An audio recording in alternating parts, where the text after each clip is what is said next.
Okay everyone, so we are on Harry Potter, book 2, which is Harry Potter and the Chamber of Secrets, and we're up to chapter 2, which is page 12, and it's called Dobby's Warning. So in the last chapter, Harry came into his bedroom and he found somebody sitting on his bed, and we're not sure who that is. So we're going to find out now. Harry managed not to shout out, but it was a close thing. The little creature on the bed had large, bat-like ears and bulging green eyes, the size of tennis balls. Harry knew instantly that this was what had been watching him out of the garden hedge that morning. As they stared at each other, Harry heard Dudley's voice from the hall. "May I take your coats, Mr. and Mrs. Mason?" The creature slipped off the bed and bowed so low that the end of its long, thin nose touched the carpet. Harry noticed that it was wearing what looked like an old pillowcase with rips for the arms and leg holes. Hello," said Harry nervously. "Harry Potter," said the creature in a high-pitched voice Harry was sure would carry down the stairs. "So long as Dobby wanted to meet you, sir. Such an honour it is." "Thank you," said Harry, edging along the wall and sinking into his desk chair next to Hedwig, who was asleep in her large cage. He wanted to ask, "What are you?" but thought it would sound too rude. So insisted he said, "Who are you?" "Dobby, sir, just Dobby. Dobby the house elf," said the creature. "Oh, really?" said Harry. I don't want to be rude or anything, but this isn't a great time for me to have a house elf in my bedroom." Aunt Petunia's high, false laugh sounded from the living room. The elf hung his head. "Not that I'm not pleased to meet you," said Harry quickly, "but is there any particular reason you're here?" "Oh, yes, sir," said Dobby earnestly. "Dobby has come to tell you, sir. It is difficult, sir. Dobby wonders where to begin." "Sit down," said Harry politely, pointing at the bed. To his horror, the elf burst into tears, very noisy tears. "Sit down," he wailed. "Never, never, ever." Harry thought he heard the voices downstairs falter. "I'm sorry," he whispered. "I didn't mean to offend you. I didn't mean to offend you or anything." "Offended, Dobby?" choked the elf. "Dobby was never been asked to sit down by a wizard like an equal."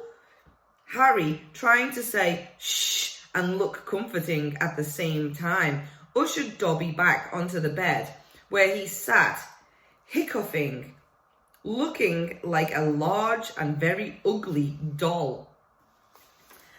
At last, he managed to control himself and sat with his great eyes fixed on Harry in an expression of watery adoration.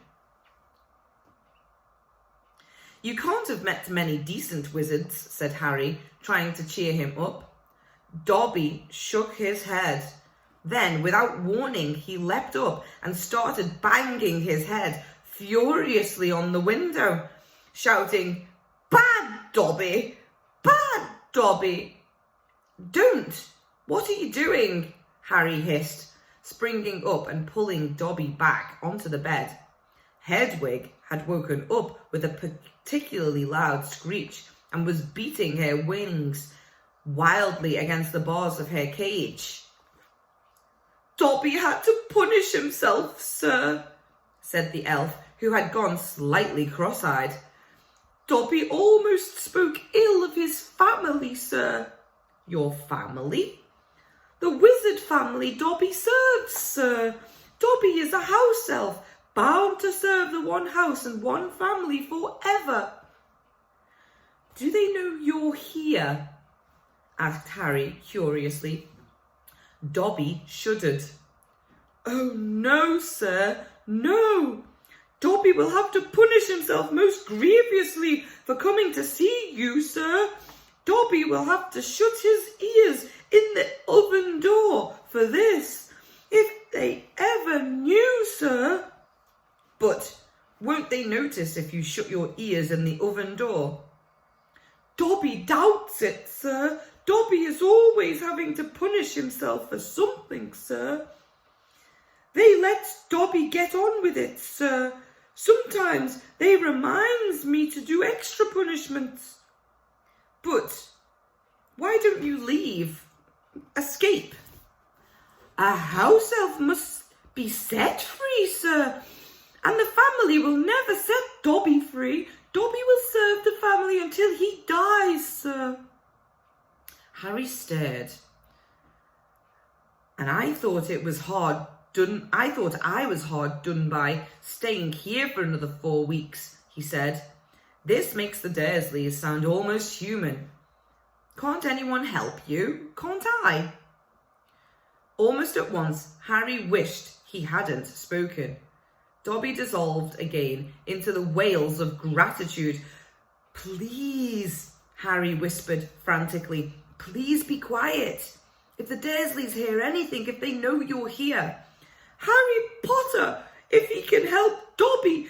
Dobby has heard of your greatness, sir, but of your goodness Dobby never knew." Harry, who was feeling distinctly hot in the face, said, "Whatever you've heard about my greatness is a load of rubbish. I'm not even top of my year at Hogwarts. That's Hermione. But he stopped quickly because thinking about Hermione was painful. "Harry Potter is a humble and modest," said Dobby reverently, his orb-like eyes aglow. "Harry Potter speaks not of his triumph, who he must not be named." "Voldemort," said Harry. Dobby clapped his hands over his bat ears and moaned, "Ah, speak not that name, sir. Speak not the name." "Sorry," said Harry quickly. "I know lots of people don't like it. My friend Ron." He stopped again. Thinking about Ron was painful too. Dobby leaned towards Harry, his eyes wide as headlamps. Dobby heard tell," he said hoarsely, "that Harry Potter met the Dark Lord for a second time just weeks ago. That Harry Potter escaped yet again." Harry nodded and Dobby's eyes suddenly shone with tears. "Oh, sir," he gasped, dabbing his face with a corner of the grubby pillowcase he was wearing. "Harry Potter is valiant and bold. He has braved so many dangers already. But Dobby has come to protect Harry Potter, to warn him, even if he does have to shut his ears in the oven door later. Harry Potter must not go back to Hogwarts." There was a silence broken only by the clink of knives and forks from downstairs and the distant rumble of Uncle Vernon's voice. "What?" Harry stammered. "But I've got to go back. Term starts in September the 1st. It's all that's keeping me going." "You don't know what it's like here. I don't belong here. I belong in your world at Hogwarts." "No, no, no," squeaked Dobby, shaking his head so hard his ears flapped. "Harry Potter must stay where he is safe. He is too great, too good to lose. If Harry Potter goes back to Hogwarts, he will be in mortal danger." "Why?" said Harry in surprise. "There is a plot, Harry Potter, a plot to make most terrible things happen at Hogwarts School of Witchcraft and Wizardry this year," whispered Dobby, suddenly trembling all over. "Dobby has known of it for months, sir. Harry Potter must not put himself in peril. He is too important, sir. What terrible things, said Harry at once. Who's plotting them? Dobby made a funny choking noise and then banged his head madly against the wall. All right, cried Harry, grabbing the elf's arm to stop him. You can't stay, I understand. You can't stay, I understand. But why are you warning me? A sudden unpleasant thought struck him. Hang on, this hasn't got anything to do with with you-know-who, has it? You could just shake or nod, he added hastily, as Dobby's head tilted worryingly close to the wall again. Slowly, Dobby shook his head. Not he who must be named, sir. But Dobby's eyes were wide, and he seemed to be trying to give Harry a hint. Harry, however, was completely at sea. He hasn't got a brother, has he? Dobby shook his head, his eyes wider than ever. Well then, I can't think who else would have a chance of making horrible things happen at Hogwarts, said Harry. I mean, there's Dumbledore for one thing. You know who Dumbledore is, don't you? Albus Dumbledore is the greatest headmaster Hogwarts has ever had. Dobby knows it, sir. Dobby has heard Dumbledore's powers rival those of he who must not be named at the height of his strength. But, sir, Dobby's voice dropped to an urgent whisper. There are powers Dumbledore doesn't. Powers no decent wizard. And before Harry could stop him, Dobby bounded off the bed, seized Harry's desk lamp and started beating himself around the head with ear-splitting yelps. A sudden silence fell downstairs. 2 seconds later, heart thudding madly, heard Uncle Vernon coming into the hall calling, Dudley must have left his television on again. The little tyke. Quick, in the wardrobe, hissed Harry, stuffing Dobby in, shutting the door and flinging himself onto the bed just as the door handle turned. What the devil are you doing? Said Uncle Vernon through gritted teeth, his face horribly close to Harry's. You've just ruined the punchline of my Japanese golfer joke. One more sound and you'll wish you'd never been born, boy. He stomped flat-footed from the room. Shaking, Harry let Dobby out of the wardrobe. See what it's like here, he said. See why I've got to go back to Hogwarts. It's the only place I've got. Well, I think I've got friends. Friends who don't even write to Harry Potter, said Dobby slyly. I expect they've just been... Hang on, said Harry, frowning. How do you know my friends haven't been writing to me? Dobby shuffled his feet. Harry Potter mustn't be angry with Dobby. Dobby did it for the best. Have you been stopping my letters? Dobby has them here, sir, said the elf, stepping nimbly out of Harry's reach. He pulled a thick wad of envelopes from inside of the pillowcase he was wearing. Harry could make out Hermione's neat writing, Ron's untidy scrawl, and even a scribble that looked as though it was from Hogwarts gamekeeper Hagrid. Dobby blinked anxiously up at Harry. Harry Potter mustn't be angry. Dobby hoped if Harry Potter thought his friends had forgotten him, Harry Potter might not want to go back to school, sir. Harry wasn't listening. He made a grab for the letters, but Dobby jumped out of reach. Harry Potter will have them, sir, if he gives Dobby his word that he will not return to Hogwarts. Oh, sir, this is a danger you must not face. Say you go back. Say you won't go back, sir. No, said Harry angrily. Give me my friend's letters. Then Harry Potter leaves Dobby no choice, said the elf sadly. Before Harry could move, Dobby had darted to the bedroom door, pulled it open and sprinted down the stairs.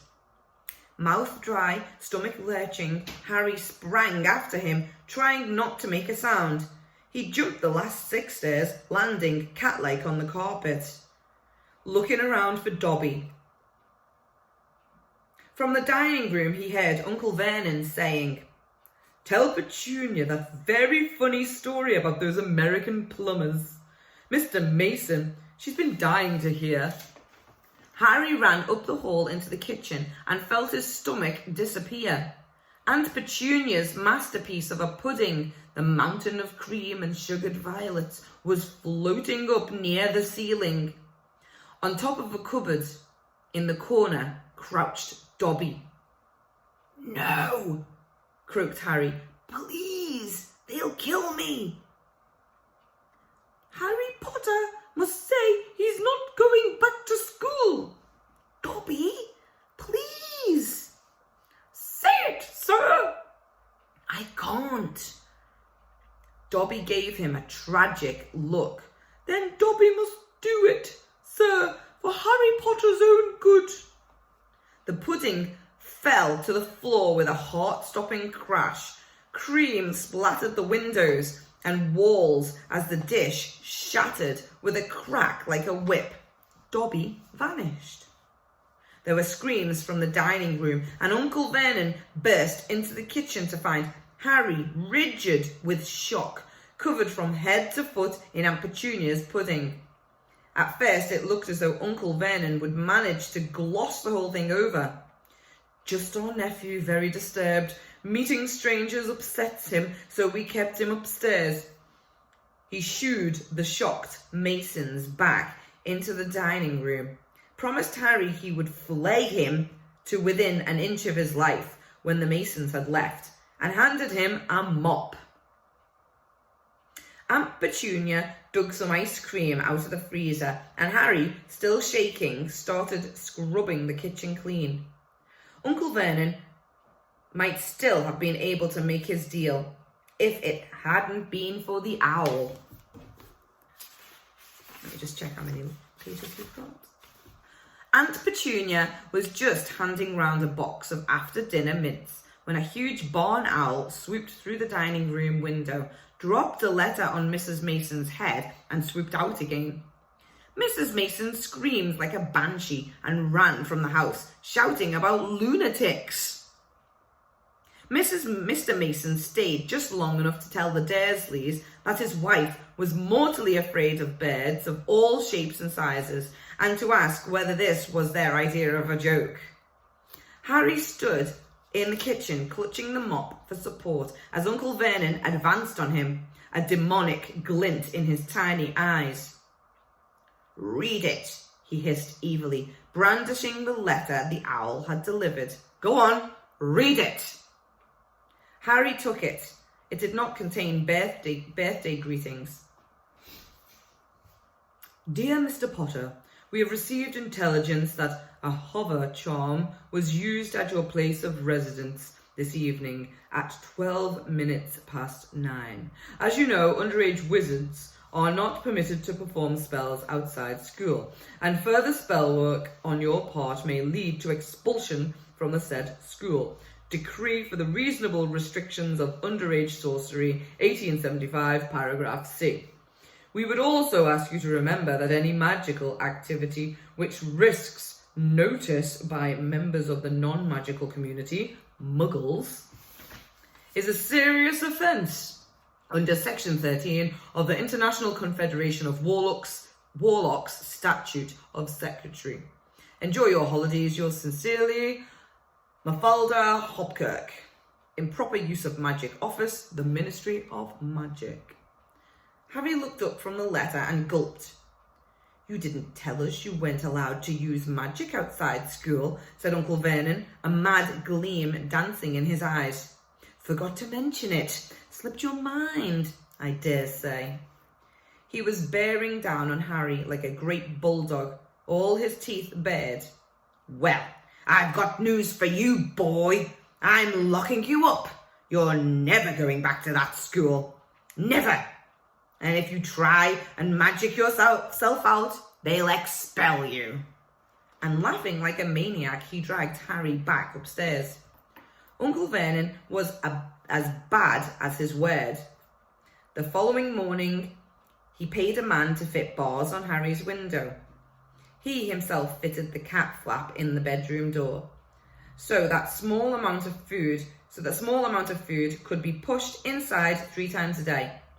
They let Harry out to use the bathroom morning and evening, otherwise he was locked in his room around the clock. 3 days later, the Dursleys were showing no sign of relenting, and Harry couldn't see any way out of his situation. He lay on his bed watching the sun sinking behind the bars on the window and wondered miserably what was going to happen to him. What was the good of magicking himself out of his room if Hogwarts would expel him for doing it? Yet life at Privet Drive had reached an all-time low. Now the Dursleys knew they weren't going to wake up as fruit bats. He had lost his only weapon. Dobby might have saved Harry from horrible happenings at Hogwarts, but the way things were going, he'd probably starve to death anyway. The cat flap rattled and Aunt Petunia's hand appeared, pushing a bowl of tinned soup into the room. Harry, whose insides were aching with hunger, jumped off his bed and seized it. The soup was stone cold, but he drank half of it in one gulp. Then he crossed the room to Hedwig's cage and tipped the soggy vegetables at the bottom of the bowl into her empty food tray. She ruffled her feathers and gave him a look of deep disgust. "It's no good turning your beak up at it. That's all we've got," said Harry grimly. He put the empty bowl back on the floor next to the cat flap and lay back down on the bed, somehow even hungrier than he had been before the soup. Supposing he was still alive in another 4 weeks, what would happen if he didn't turn up at Hogwarts? Would someone be sent to see why he hadn't came back? Would they be able to make the Dursleys let him go? The room was growing dark. Exhausted, stomach rumbling, mind spinning over the same unanswerable questions, Harry fell into an uneasy sleep. He dreamed that he was on show in a zoo with a card-reading underage wizard attached to his cage. People goggled through the bars at him as he lay, starving and weak, on a bed of straw. He saw Dobby's face in the crowd and shouted out, asking for help but Dobby called, "Harry Potter is safe there, sir," and vanished. Then the Dursleys appeared and Dudley rattled the bars of the cage, laughing at him. "Stop it," Harry muttered as the rattling pounded in his head. "Leave me alone, cut it out, trying to sleep." He opened his eyes. Moonlight was shining through the bars on the window. Someone was googling through the bars at him. A freckle-faced, red-haired, long-nosed someone. Ron Weasley was outside Harry's window. And that's where we're going to stop, at the bottom. So we've finished page 24. So the next chapter is chapter 3, The Burrow. So we're going to stop there.